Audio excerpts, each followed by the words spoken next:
Bonjour à tous et bienvenue sur le guide de l'auto. Aujourd'hui on essaye une camionnette, mais pas n'importe laquelle, une camionnette coréenne, le Hyundai Santa Cruz.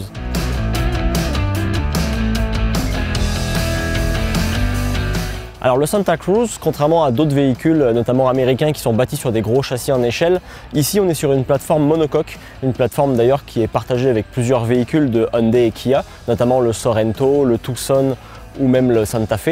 D'ailleurs le Tucson, puisqu'on parle de lui, il y a quand même une filiation assez importante au niveau du design, notamment la partie avant. Si vous avez vu le Tucson avec sa calandre et ses phares qui s'allument et qui s'allument à l'intérieur de la calandre et qui, quand on les éteint, ils se confondent avec la calandre de la voiture. Ben là, c'est un petit peu pareil avec le Santa Cruz. C'est un design assez distinctif, qu'on aime ou qu'on n'aime pas. En tout cas, c'est sûr qu'on ne peut pas confondre cette camionnette-là avec une autre. Après, sous le capot de ce véhicule-là, on retrouve un 4 cylindres turbo 2.5 litres. Il est bon pour 280 HP et 311 livres-pieds de couple. Et il est associé à une boîte DCT, donc double embrayage à 8 rapports. On aurait pu penser que sur un véhicule comme celui-là, ça aurait été bon de mettre peut-être plus une boîte de vitesse traditionnelle. Sauf que Hyundai a bien précisé que ce véhicule-là était un véhicule plus destiné aux gens aventuriers ou de plein air, plutôt que des travailleurs purs et durs. Et d'ailleurs, c'est ce qu'on va voir à l'arrière.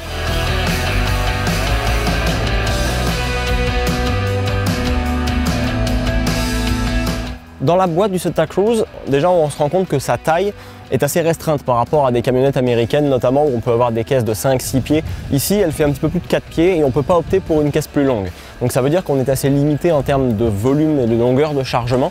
Mais c'est aussi parce que Hyundai, comme je le disais tantôt, ne veut pas particulièrement viser les gens qui travaillent avec ce véhicule-là, mais plus le monde qui va avoir des loisirs ou un peu de plein air. C'est pour ça qu'on retrouve une boîte faite comme celle-ci. On a quand même des crochets d'arrimage un petit peu partout pour pouvoir sangler les affaires. On a ici un couvre-caisse qui est donc rétractable, qui est assez solide, on peut même mettre du poids dessus.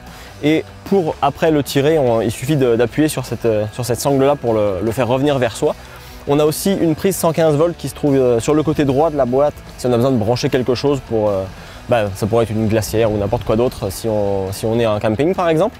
Et on a aussi, même si ça c'est pas Hyundai qui l'a fait en termes d'innovation, en premier, c'est le système avec une petite caisse de rangement sous la caisse.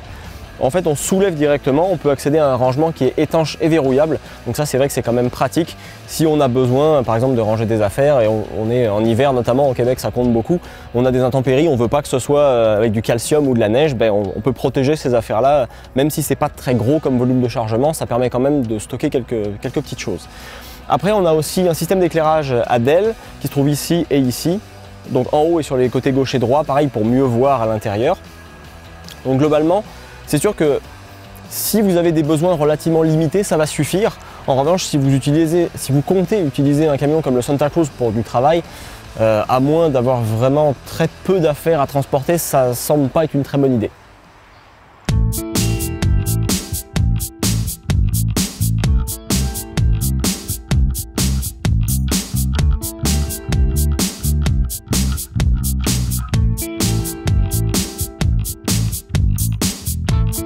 Comme je vous le disais en introduction, ce véhicule-là partage son moteur et sa boîte de vitesse avec d'autres véhicules du groupe Hyundai et Kia, notamment le Sorento ou le Santa Fe. Et on a envie de dire que c'est pas forcément une si bonne nouvelle, dans le sens où la boîte de vitesse DCT à double embrayage, elle n'est pas toujours suffisamment réactive, elle a parfois un peu de misère à coller son embrayage correctement à basse vitesse, notamment en première ou en deuxième. Et elle peut se montrer parfois hésitante, et aussi l'accélérateur. Le potentiomètre d'accélérateur, en fait le moteur, parfois quand on accélère, il y a un petit délai entre le moment où on appuie sur la pédale et où on accélère pour vrai.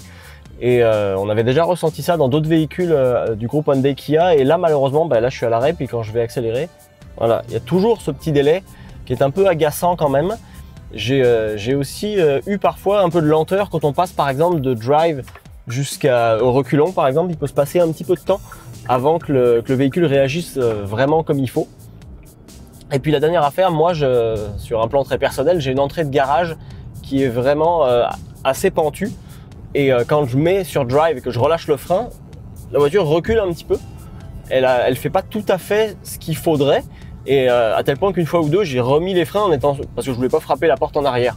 Donc c'est vrai que la gestion de la boîte de vitesse puis de la motorisation est pas idéale malheureusement. C'est quelque chose qui est vraiment regrettable parce que le reste du temps, c'est un moteur qui est performant, qui a de la reprise, qui est même plutôt vif dans les tours en vérité. Les chevaux sont là et bien là. Après, au niveau de la tenue de route, c'est un véhicule qui globalement va assez bien. Ça ressemble pas mal à un Tucson à la conduite, ça n'a rien à voir avec un Tacoma, un Colorado ou un Canyon. Là, on est vraiment très très loin de ça. Avec un châssis monocoque, ça se comporte vraiment comme un VUS en fait. Le reste du temps, c'est un véhicule qui se conduit bien. On n'a vraiment pas de problème avec. Puis les sièges sont plutôt confortables, l'espace est bon.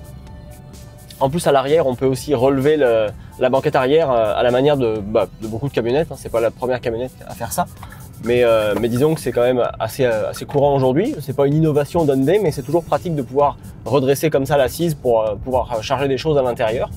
Quand on fait un peu le bilan de ce véhicule-là, on comprend pourquoi en fait Hyundai a voulu jouer la carte d'un moteur 4 cylindres turbo avec une boîte double embrayage, etc. Puisque le véhicule n'a pas vocation à travailler en tant que tel.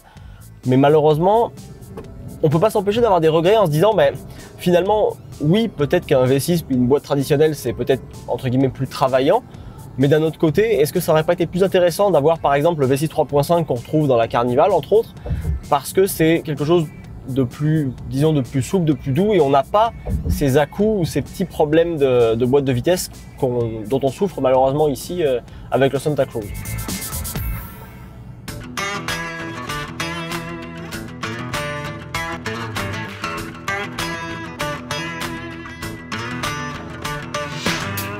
Bon, comme Hyundai présente son véhicule comme un modèle un peu aventurier aussi plein air, là on a une route de gravel devant nous assez mal revêtue par endroits quand même. L'idée c'est de le tester pour voir ce que ça dit, donc on va voir ça ensemble directement. Bon, la traction intégrale fait plutôt du bon travail, ça va plutôt bien. Globalement, évidemment, le roulement est beaucoup plus bruyant. Je ne sais pas si on l'entend à la caméra, mais ça paraît quand même beaucoup. Après là, ça se comporte assez bien, honnêtement, il est plutôt serein malgré la vitesse qu'on atteint là. Puis là, on a un droite-gauche qu'on va pouvoir faire, on va voir ce que ça dit. Voilà, ça va bien, ça va bien. Il y a quand même le système anti-patinage et le SP qui entre en action pour éviter les dérives trop importantes, mais il demeure sécurisant dans ces conditions-là aussi. Donc là, par contre, on le valide. Cela dit, avec un bémol quand même, c'est que si jamais on se retrouve dans une situation vraiment plus délicate, je vous dirais faites attention quand même à votre embrayage, parce que si vous êtes dans de la glace ou vous êtes pris dans la glace ou la neige, vous pourriez peut-être avoir une légère surchauffe. On a déjà connu ça avec des véhicules Hyundai et Kia, donc il faudra prêter attention à ça quand même, notamment pour une utilisation fréquente sur ce genre de route.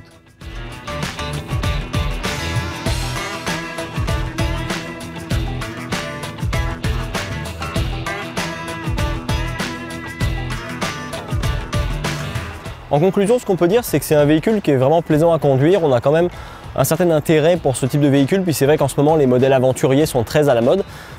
Reste à voir si ce véhicule-là va trouver son public finalement, parce qu'un Ford Maverick est vendu quand même beaucoup moins cher en modèle de base, même si c'est pas un modèle 4 roues motrices, mais qui est hybride, cela dit, alors que lui n'est pas hybride.